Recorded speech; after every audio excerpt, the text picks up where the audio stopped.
everyone, my name is Sofia and I'm a student at CSUMB and I am a service learner for the Monterey County Free Libraries.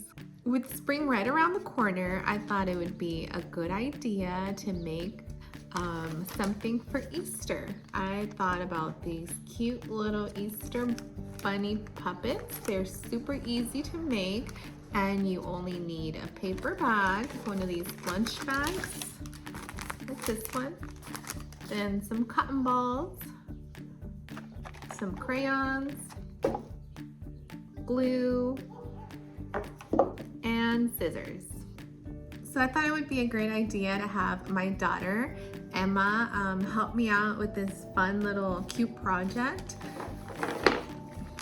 I'm gonna have her draw the little bunny's face first. So go ahead, Emma, draw the little bunny's face. Make sure you color it. And then she's going to cut it out and we're gonna start gluing it. Okay, so Emma is finally done drawing out the outlines for the bunny. Look at her little bunny, and now she's going to cut it out. Okay, so after she cut it out, this is what it'll look like. So she's gonna have 4 of these little paws, and then the bunny's face. And now we're gonna glue it on the bag.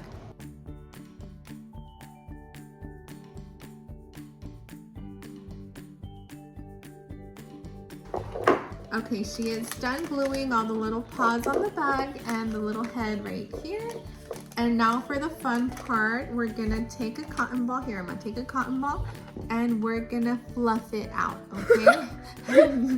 Let's give her another cotton ball, not like that, Emma. Here, take this one.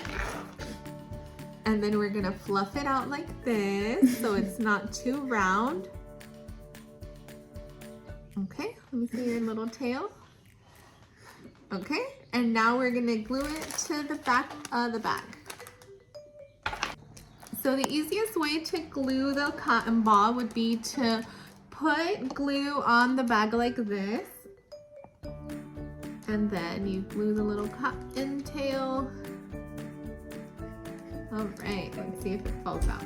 Okay, all done. So finally we made our little Easter puppet. Look at how cute it is. It's a fun project that you can do with your kids. Well, thank you guys for watching. Bye.